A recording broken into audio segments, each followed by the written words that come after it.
It's our favorite part of the show where we go into the film room for this week's play breakdown presented by Microsoft. And Joe, third down, a money down. As you see the scoreboard here on Monday night, it was 13-0. The Browns had a nice punt from Dustin Colquitt. They pinned the Steelers back, and then we get a big play right here. And Joe, you've talked many, many times about Jadeveon Clowney and his speed and how that is dangerous to a tackle. When you have a rusher on the outside who has that speed, what's kind of the first thing that goes through your mind?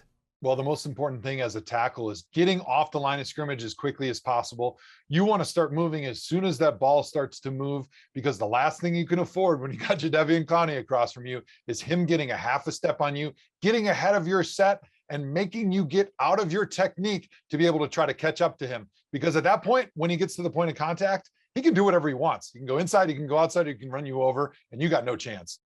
And what I love about this is you can tell, I almost see him. You see him down that track, sprinter stance.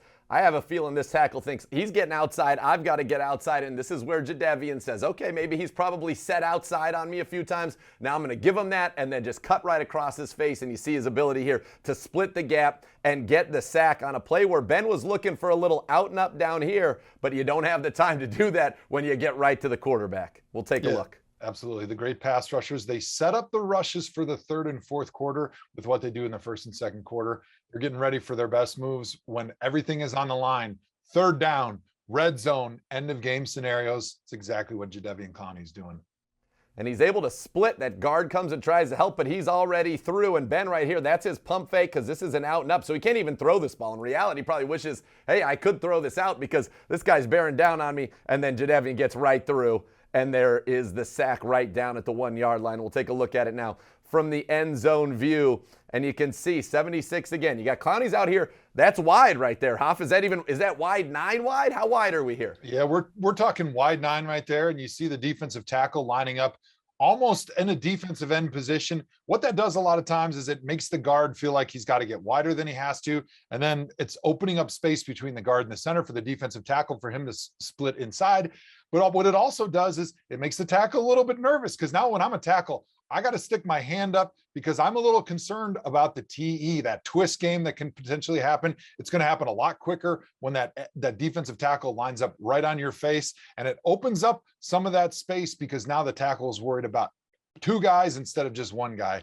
Jadeveon Clowney does a great job setting things up the field with that speed, putting that outside foot in the ground, working together with hands and feet in unison, being able to win to the inside. And a cornerback's best friend is a great pass rusher, because that gives them much more freedom to be able to jump a lot of that short stuff, especially in these third down situations when you get a lot of routes that are run at the sticks at that first down marker. Those cornerbacks, they can take those chances. They can take those risks to try to make a game-changing turnover, interception, return for a touchdown.